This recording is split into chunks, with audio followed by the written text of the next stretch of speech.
So first of all, let me thank you for taking the time and joining us here today when we start having the conversation about compliance, compliance for the enterprise CIO, and what it means to be prepared and what it takes to be prepared. We'll start off with just having a brief look at the agenda. Very, very briefly, an introduction about myself, about my colleague Simon, who's on the line with me. We will start talking a little bit about why compliance and preparedness is as important as it is. We will also talk about the complexities of modern environments, things that we know are making compliance efforts in general more complex and more difficult. We will talk about levels of preparedness in relation to maturity models when it comes to compliance and the general readiness of an organization. And lastly, we will go through some of the steps that are required to really get to the top of the maturity model or on the top of the preparedness ladder. And obviously, finally, at the end, we will have Q&A, which does not mean you have to wait with your questions until the very end. Please feel free to post questions into the chat. I unfortunately cannot see the chat, but Simon has kindly offered he'll monitor the chat to make sure that we're not missing any questions. We'll try to address questions as we go through and have the conversation. Anything that we cannot address throughout the next half an hour, 40 minutes, we'll address at the end. All right. So I've mentioned already my colleague Simon, who has joined me. So Simon, maybe you want to give a few words to the audience. Yeah, good afternoon, everybody. My name's Simon Armet. I'm a senior pre-sales engineer for Runecast for Europe and East Africa. I've been with Runecast now coming up to about 8 months. Previous lives in companies like Microsoft on cloud and Commvault on data and information management. So here to answer any questions that you guys have as we go through the presentation from Marcus. Perfect. Thank you, Simon. And yeah, you've seen my picture already, and we'll do what everyone enjoys doing, is talking about themselves. So yes, my name is Marcus Strauss. I'm the head of product management at Runecast. I'm equally relatively fresh to Runecast itself. I've spent a lot of my career for all of my sins in security and data protection, compliance related areas and risk management. So this is a topic that's very close to my heart, so to speak. And I'm really looking forward to spending the next 45 to an hour with you. So compliance. Why is it important? I mean, obviously, I think that in itself is already a fairly pointed question, right? But in a lot of cases, when we talk about compliance, we talk about auditory audit requirements, regulatory compliance, like I said, specifically, generally, as it pertains to audits. But why is compliance important in a general sense? And we'll move into a slide, and I'll let this run in the background. This is not meant to be scare tactics, and these are not new things, right? But what it does show is just the sheer volume of data breaches that we generally deal with at any given year. This was only January of last year. Having spent a lot of time in security and data protection myself, this is one of the things that I've come across far too often in terms of the fallout of a potential breach, right? So when we think about compliance, we must think about the potential end result of being non-compliant. And that is not just simply failing an audit, which in itself is already painful enough, but it can equally lead to much larger problems, which is loss of data, data breaches, leaking data to sources that aren't authorized to have that data, right? Equally, when we look at just the number of figures, and I promise this is the last slide that goes into this detail, but I did want to, I guess, bring home the point that data breaches are here to stay. They're not going anywhere. This has been a problem for a very, very long time. The more data we rely on as organizations, the higher the risk of potential data breaches will be. There's lots of statements that say things like that data is the new oil, and all of these things. But realistically speaking, most organizations are fueled by data in some way, shape, or form. Whether that is your proprietary plans, your processes, your patented technologies that you have development plans for, whether that is your customer data, whether that is competitive data. All of these data points are what keeps your organization moving. It's what makes you successful, and it's what's of value to you as an organization. And the more our industries rely on having and collecting more data, the higher the risk of data breaches becoming much more than just a problem that's picked up by an auditor. And compliance, therefore, becomes a much bigger topic other than just being audit compliant, right? And I really want to make sure that we start this conversation off by setting the tone, if you will, to why compliance is so important. Is it important because of audits and the requirement to be compliant? Yes, absolutely. But it is more important because it is the data that your organization owns and keeps and is the steward of that is the lifeblood of the organization. It's what makes and breaks a successful organization, is whether you can control and keep that data safe and secure. So when we move towards looking at which elements in the more modern tech stack are adding complexities into the process of being compliant and the process of being secure and doing all of the required steps and checks that an organization has to do, we have to start looking at all of the different steps within that tech chain, if you will, within the tech stack, right?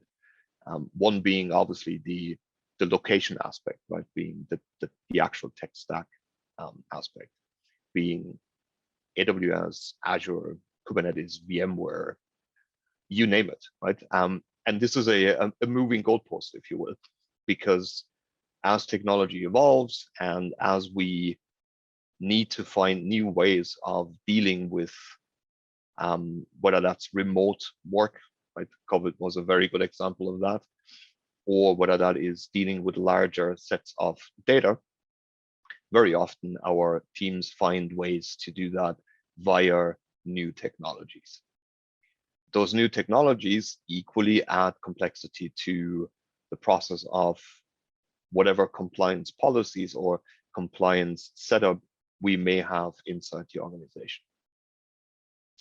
Additionally, this also breeds a somewhat disparate environment, both from an infrastructure perspective, but equally from a team and manpower perspective.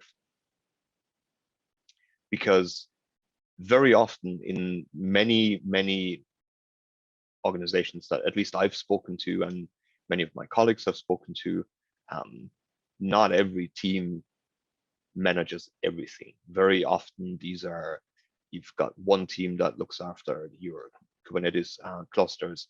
You've got one team that may look after your VMware stack.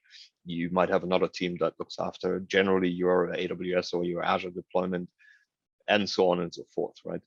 These all obviously generate silos in at least one way or another. It does not necessarily mean these are completely siloed, don't talk to each other, but it does add complexity to the process of ensuring compliance across various different tech stacks. All of these things are pretty time intense, right? You generally need to measure and monitor across various different solution sets, across these technologies and these teams, which makes having succinct policies potentially very difficult. Not every solution set works the same way. This is something that every organization faces as the organization grows or as the cloud migration potentially speeds up. All of these different tool sets require potentially steep learning curves, or at least some level of learning curve. And there is no guarantee that these different tool sets actually play nice together, i.e. that they talk to each other and that there is some common way of creating overarching policies or controls and procedures to deal with compliance across the entire tech stack, right? So having said all of these, right, we do need to start looking at where do we start when we look at all of these disparate, different, and potentially very geographically split environments.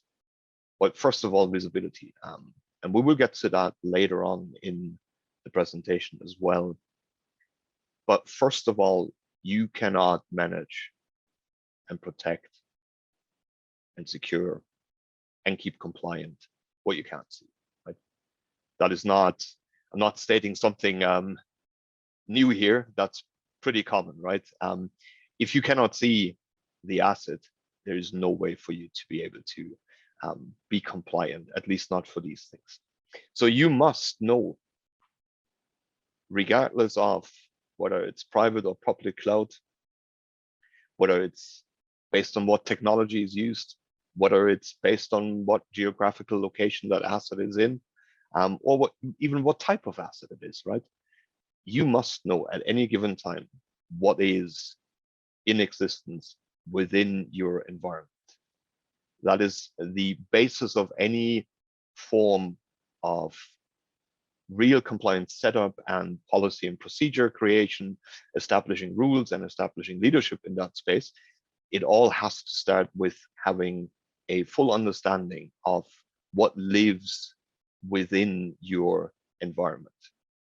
I mean, we've had customers where, especially in sort of hybrid cloud environments where, if they move a workload from one geo to another, how do you manage that? And what's the compliance requirements upon you once you've moved it from one geo to another?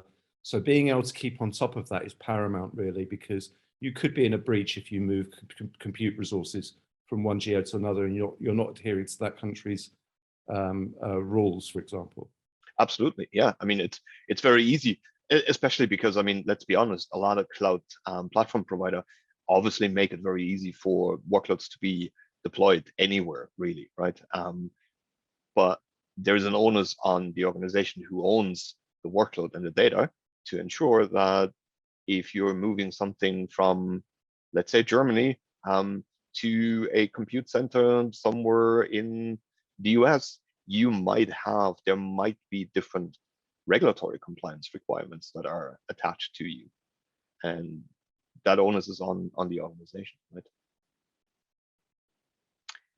So, like I said before we start even theoretically thinking about different levels of preparedness or maturity models, we must understand it all has to start with the visibility of the assets across the environment.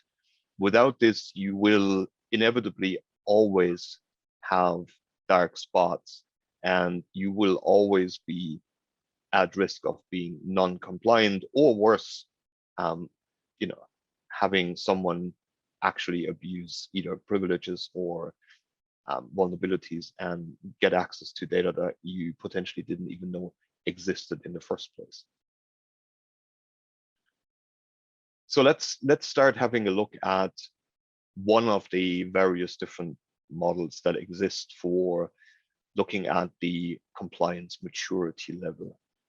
And I'm aware there's many different takes on this, but all in all, they generally all boil down to the same basic steps that are required for an organization to go through this ladder of preparedness and to really get from where most organizations start to a very mature compliance set. The first step on that ladder is where a lot of organizations start out, right? And that's being reactive. It's the ad hoc dealing with the fire, dealing with the potential audit that's coming down the line in 6 weeks' time, and everyone starts preparing for the potential audit. It's siloed. There is no concise, coordinated approach to compliance. This is where most organizations start out when organizations start looking at, okay, how can we deal with compliance in a more overarching way from a organization perspective, and not just make it the problem of the compliance team or the SecOps team or the security team, but really making it a key aspect of how the organization works. This is where most organizations start. Now there's something called preliminary. And again, depending on which model you look at, these steps are potentially called differently, but the essence is always the same. Preliminary meaning there is a certain need established, right? So what I've just talked about in terms of making it more of an organizational thought rather than a, well, this is the problem of the security team or the compliance team, and really start thinking about compliance more holistically, but not really having created the entire structure yet, right? So you end up with understanding the need for compliance. And this goes beyond the need for passing the next audit. It starts with understanding the need for compliance as a whole. And it goes a little bit further and starts introducing some basic policies, some basic controls, some basic ways of measuring what the uptake looks like and how your organization and how your teams perform, if you will, against some of the compliance requirements.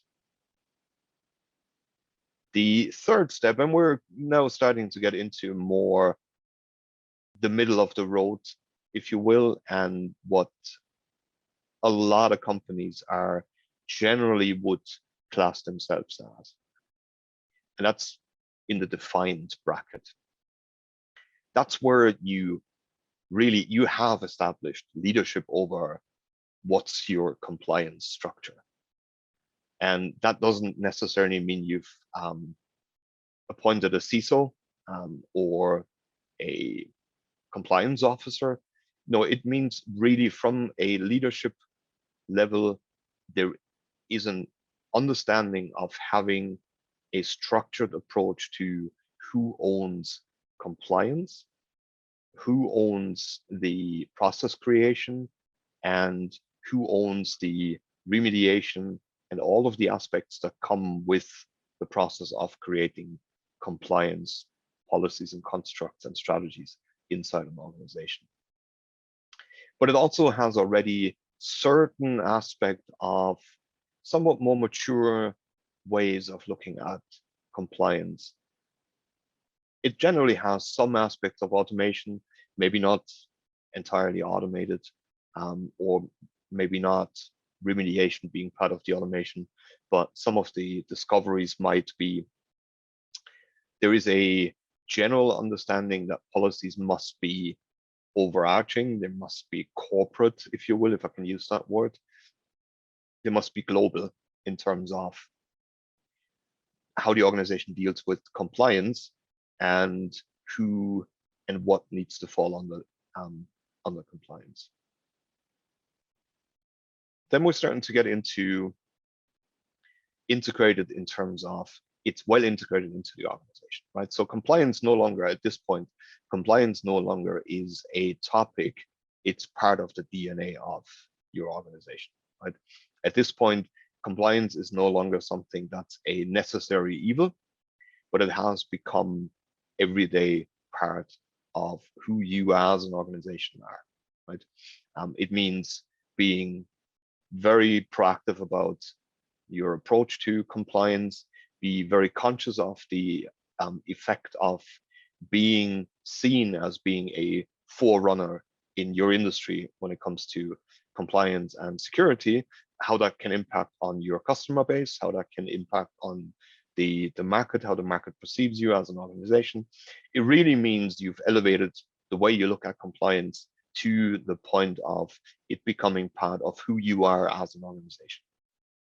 It also means making decisions around funding, the dreaded word of having staffing and people, because these things do not generally come for free, right?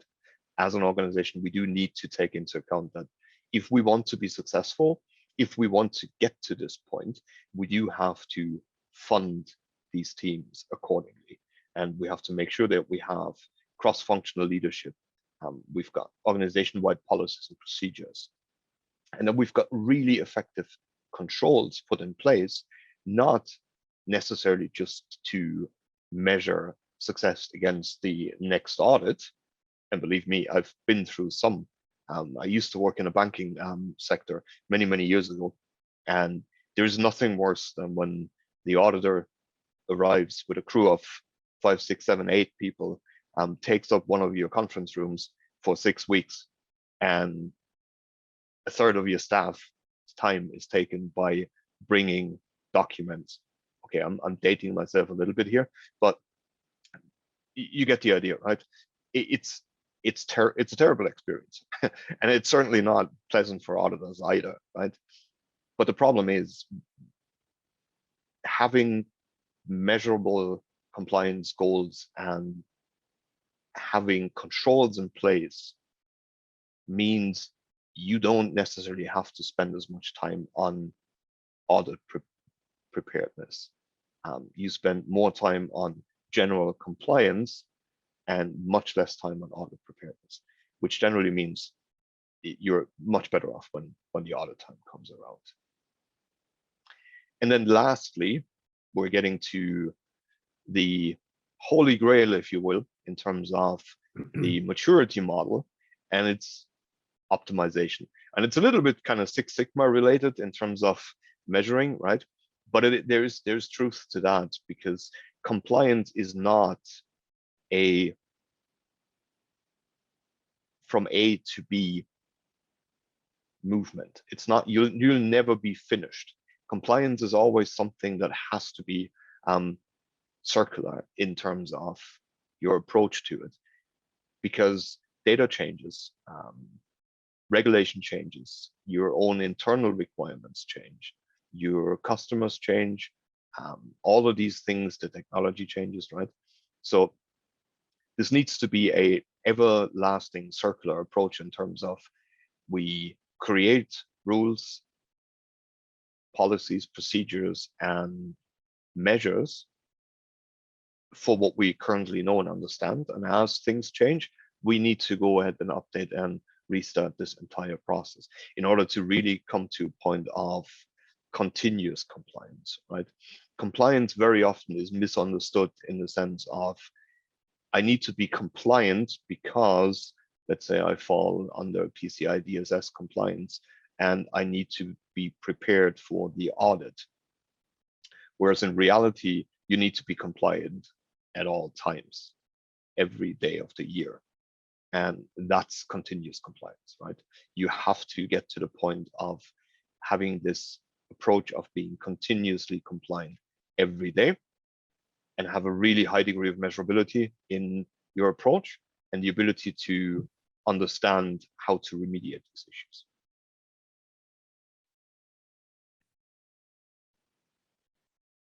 So we've got a little poll prepared. And it will ask effectively what your feel is, where you belong on this, right? So let me bring this back again so you can see the different maturity models. And I'm gonna give it a minute. Just need to make sure real quick that let me launch this. Perfect. I'm gonna give it a quick minute, give everyone a chance to take part in the poll before we look at where we continue. Simon, I think you've brought up a very good point about that there to be potentially a sixth category for this. What was it again? Yeah, so I was thinking about the sort of how do you get to the top of that maturity curve? I mean, how does it differ between regulated and non-regulated organizations? Is there a difference? Right.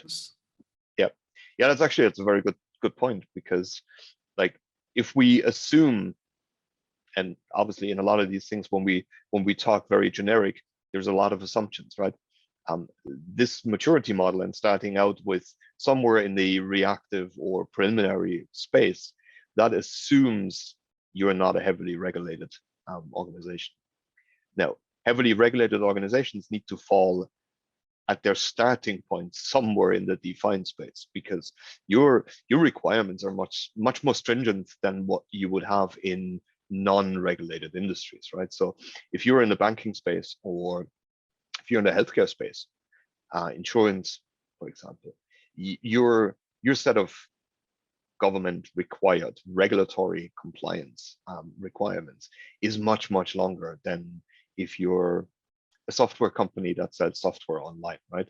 You will fall under PCI DSS there, but potentially not even you directly. It could potentially be your payment provider, right, that falls under PCI DSS.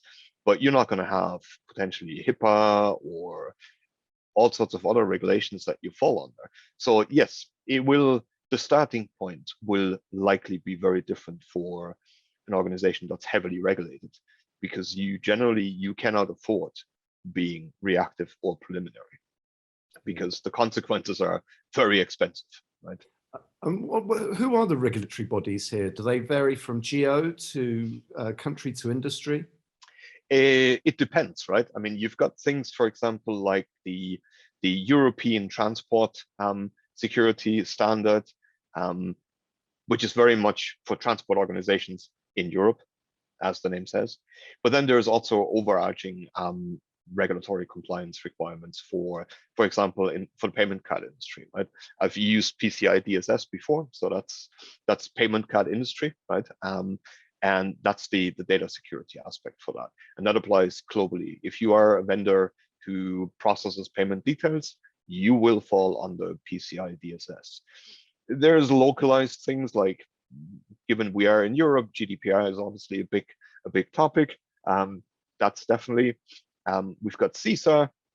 There's point being, there's a lot of regulatory bodies, and it depends a little bit on where you are and in which industry you're in, what you're going to end up with, in terms of who's going to be responsible to regulate you, and whose regulations you need to follow, right?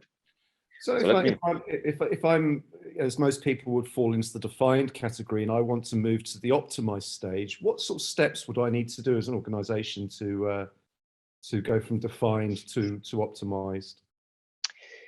I think it really boils down to, and we'll go through this a little bit in the slides later on as well, but it boils down to, even at a defined stage, a lot of the internal compliance setups are really still very basic, in the sense that, yes, you understand you're PCI DSS compliant. Yes, you understand this means certain checks have to be done. But as it comes to actually setting this as a more organization-wide setup, you're still going to end up running most of these checks manually. You're still going to end up potentially doing it right before the audit because you need to be compliant. You're still going to not have necessarily a lot of controls in place to make sure that if you are drifting in your compliance, let's say for argument's sake, we're talking about software configurations, right? Some of these things are fall under compliance because you're only allowed to run software at a certain version because, for example, versions below that are known to have vulnerabilities and can be exploited, right? So if you're at the defined stage, you still, in a lot of cases, at least again, generalizing here, a lot of organizations will not have automated controls in place and automated checks and really go to the next level of ensuring that it doesn't require a lot of human input, because unfortunately, humans are great and we're really good at spotting patterns.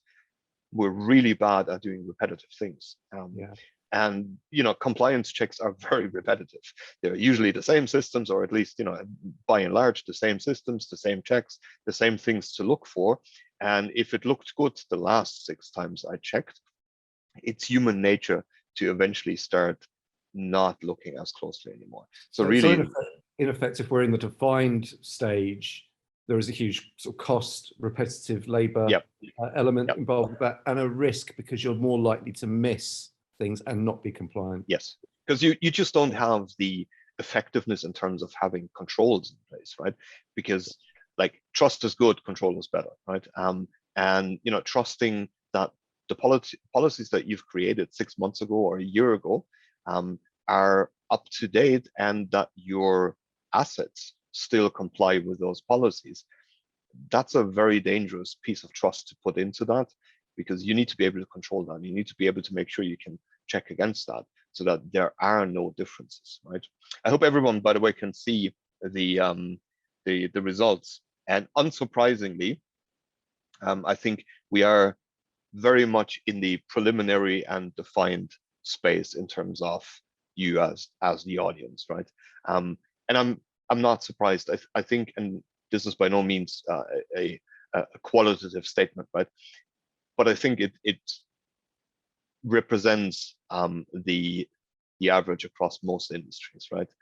Just simply because it is always perceived as such a complicated and long process to really start looking at compliance more holistically, rather than from I'm dealing with the requirement because I have to be compliant, right? And hopefully, as we go through the rest of the slides, and I'm going to stop sharing the results. But as we go through the rest of the slides and the conversations, hopefully we'll get to a point where you'll see that even getting to integrated and optimized, or stage 4 and stage 5, whichever way you want to look at this, does not necessarily mean it requires an immense amount of monetary investment or even time investment. It just means understanding where you need to spend the time and investment on to gain most of the reward from, right? So let's go to how we gonna get to the top, right? What are the things that we really need to, I guess, keep in mind and be cognizant of as we start building out our compliance requirements or internal policies, right? Here's the dreaded word of visibility again. I've promised I come back to it later on, and here we are, right? It is, the reason why I keep going on about this is because it is, without a shadow of a doubt, the basis of anything else you do. Because you can have the best policies in place, you can have the best checks in place, you can automate everything. If you only see 20% of your environment, you're only ever going to be 20% compliant. It's a very binary situation, right? So that's why visibility is so incredibly important. You have to be able to know what's where. You have to be able to distinguish between what's critical infrastructure and what isn't. You have to be able to understand what's development, production, pre-production, and the different requirements that it might bring with it.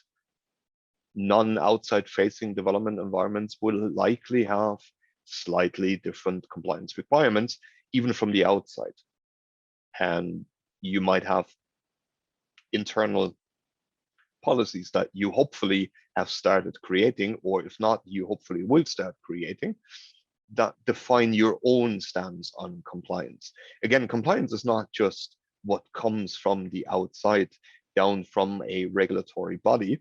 Compliance really needs to start with what are your takes on which are the things that you want to make sure do not happen in your infrastructure. So your software can never be older than n-1, or you have to ensure that any protocol that can talk to the outside needs to be encrypted to a certain degree. All of these things that are not necessarily, depending on what industry you fall into, there might not be any regulatory compliance based on this by any regulatory body. But you will want to make sure that you have internally your own policy that deals with these things and really spells out what are the levels and what are the type of access control, what are the types of control over who owns what type of environment, what type of connections are there, what type of vulnerability management is there.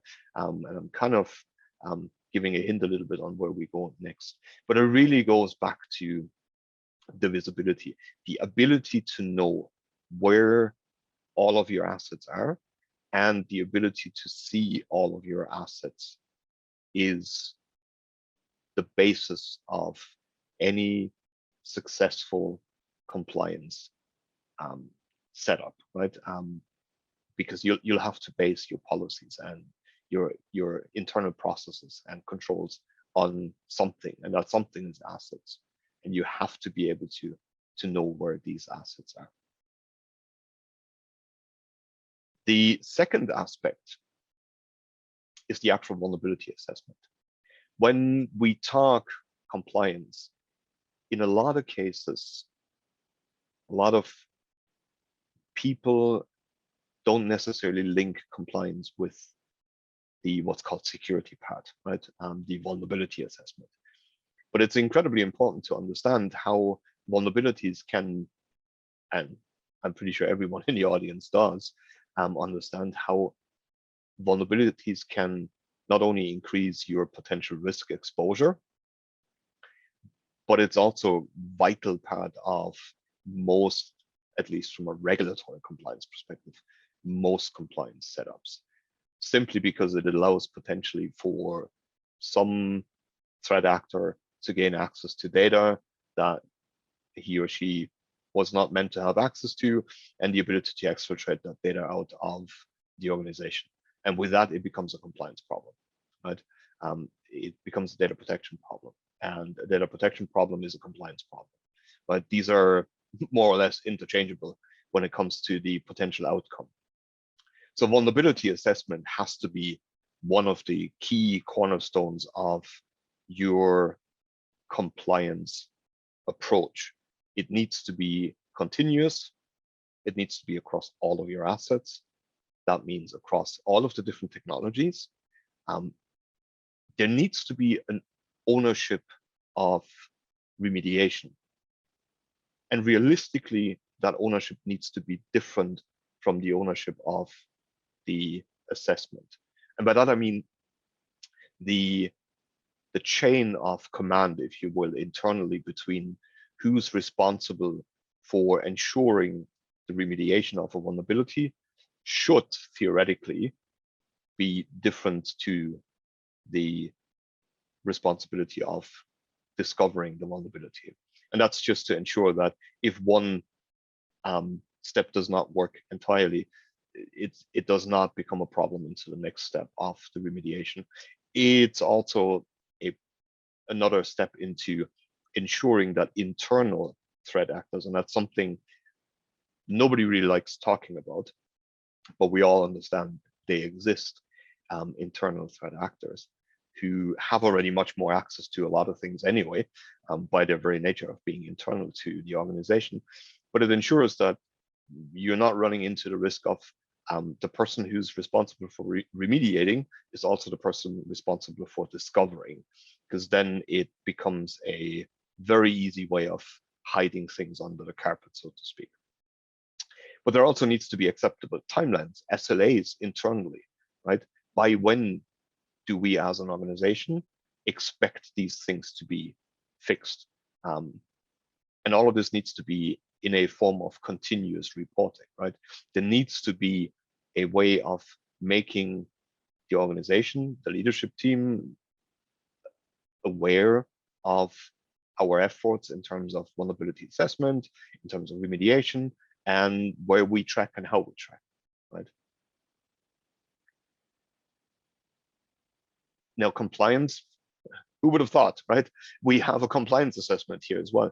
And the reason why this is actually separately called out is because, albeit all of these things are part of building up your compliance posture and your structure and your strategy, there is a difference between having a organization-wide compliance model and actually doing compliance assessments, right?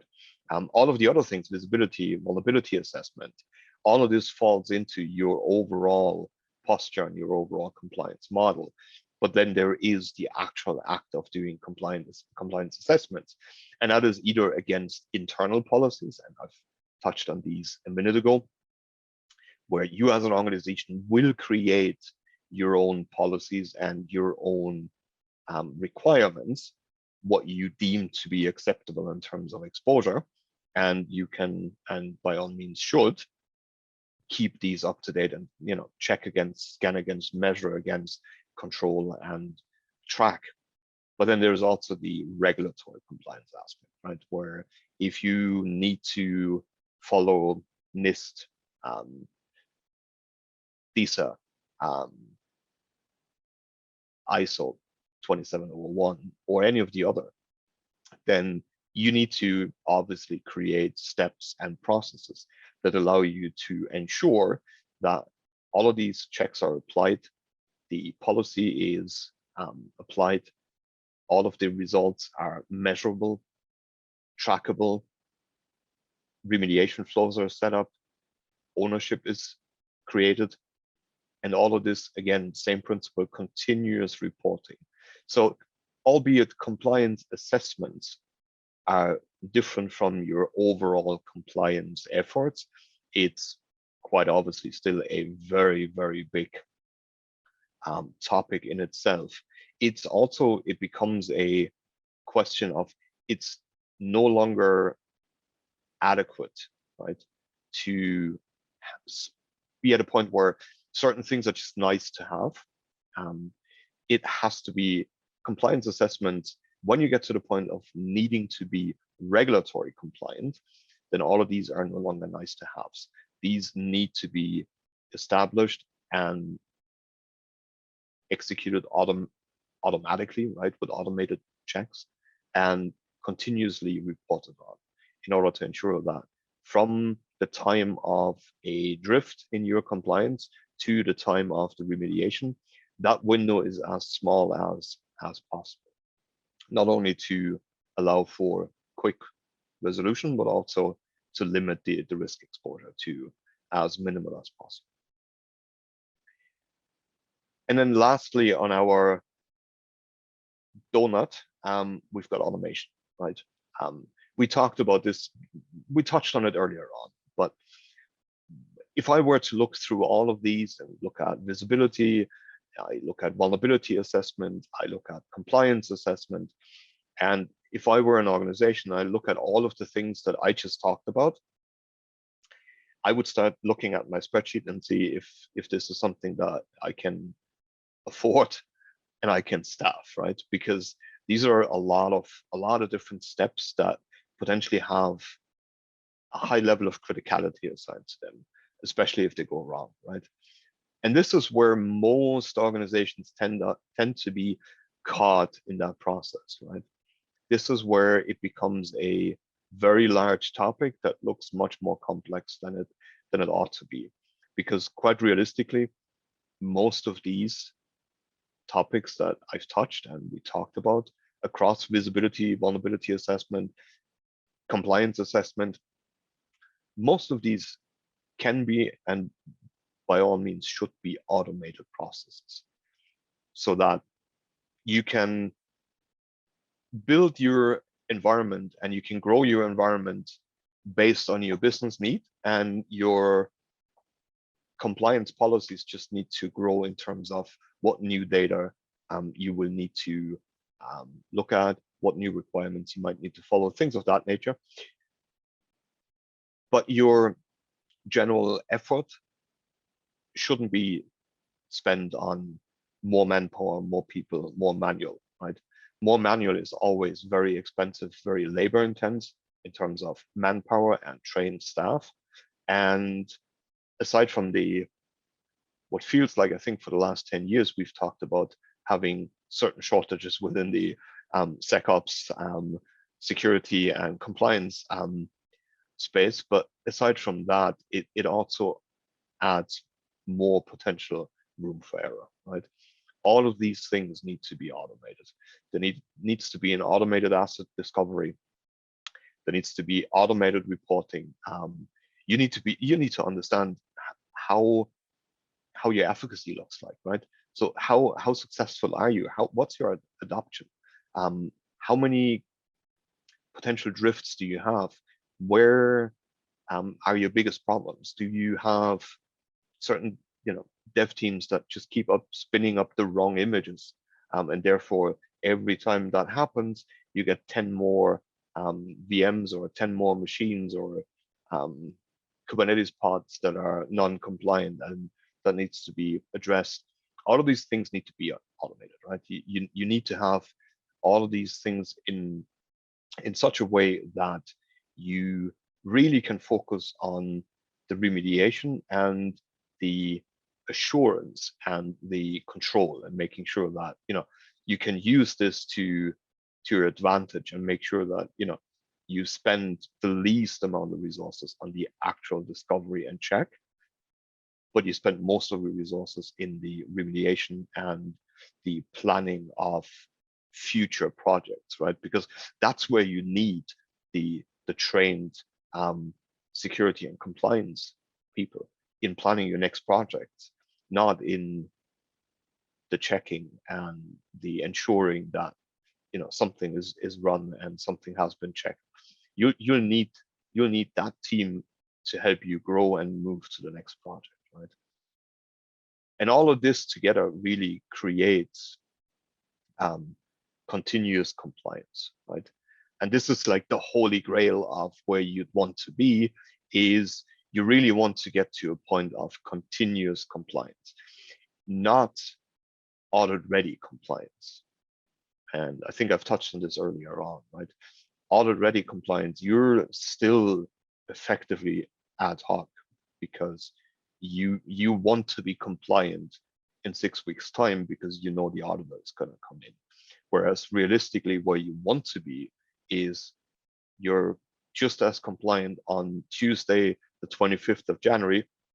I have no idea what the 25th of January was, a Tuesday, by the way, as you will be on Thursday, the 16th of July, right? It should not matter whether there is an audit due or not. The aim needs to be continuous compliance. And with that, I'm going to open up to questions.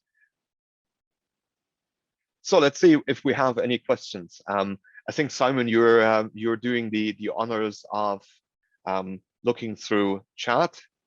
So yeah, let's see. I certainly am. I'm waiting for questions to come through. Of course, if people don't have any now and they think of them after, they can always contact us later on email. But yeah, please ask your questions. Always makes me slightly nervous when there are no questions. Well, it probably just means that you've done a very good job at answering all the questions. So. I don't know. We'll see. We'll give people a little bit of time, and I hope everyone got something interesting and helpful out of the last I don't know, 50 Yeah, odd minutes. there's one question actually that came through earlier. Is there a difference in what teams are usually involved in each stage of the maturity model? Yeah, theoretically there shouldn't. Realistically, there usually is, because at least in my experience, it often starts with the security team. Well, we can even go one step further. It often starts with the IT team. The IT team will eventually be tasked with implementing some form of, I don't want to call it basic because it almost sounds too negative, but at least some form of IT security. And from there, often, and we all know that, if you've gotten one task, you might as well get another task as well. So very often, then the next task becomes, helping with securing all of the data, so that when the audit comes, we're fairly okay, right? This approach only works really for early stage,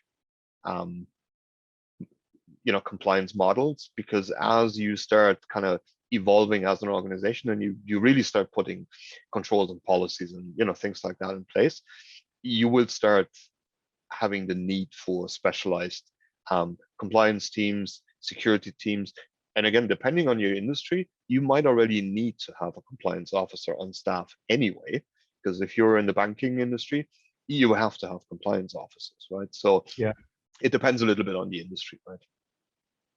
So ideally, compliance should not be an IT function per se. It should be something. No. That, Yes, yeah. it should not. And there's always the conversation around having security and compliance teams not attached to everyday business units, simply out of the fact that it removes the teams with the overarching responsibility from day-to-day operations, right? So it just ensures that those teams can work autonomously, because let's say you're part of IT and you need to put in policies that the IT head or the lead or the manager does not particularly like, right? As a compliance person, or if it's your responsibility, you're going to have a tough battle to get that through management, through potentially several layers of management, and because nobody's going to like it, right? So Yeah. the general aim is always to remove these teams from the day-to-day operation, to ensure that policies can be put in place based on the compliance need, irrespective of whether that might cause some pain for some people, right? And there always needs to be a balance between, in the security space, between security and usability. In the compliance space, there is a lot less leeway, because very often it's a Boolean conversation here. You either are compliant or you're not, right? You don't really have a lot of leeway there. Got another question that's just come through. There's two more questions actually. Hey, one of the questions was, can you tell us a little bit about the upgrade simulation and the risks that this will mitigate in advance? Right. Yeah. So I mean, if you, in any form, right, if you can go through and simulate any change in software or hardware in a controlled way, right, where you actually don't have to do it directly, but you can simulate it, it means you can address potential issues before they actually are real issues, right? Because it's a simulation, right? If you can simulate an upgrade, or if you can simulate any rollout, it gives you the chance to see already, oh, hang on a second here. For example, one of the IO devices is causing a problem because it now is 2 versions behind on firmware and things like that. I'm grabbing this out of thin air, right? But it really allows you to kind of test drive all of these things in a simulated way, and you can pluck your holes effectively in terms of your risk exposure before you even actually do it, right? So that means by the time you get to rolling out an upgrade, or rolling out new software or anything like that, you've already ironed out all of the issues that you'd otherwise have to deal with in the remediation phase, right? So there's quite a good question that's come through here actually. How does Runecast Analyzer help with moving up the compliance maturity model? That's an interesting one. Yeah. So I don't want to spend too much time doing product conversation, but one thing I want to say to that is when we look at, and we still have the four kind of areas in front of us, right? When we start looking at these, and I was talking about the necessity of automating a lot of these.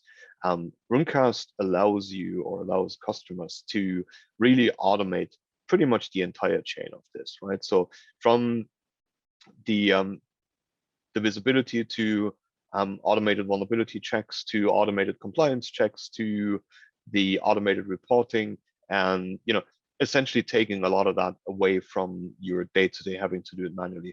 Going back to the point I was making earlier on, allowing organizations to focus their energy and efforts on the next project, right?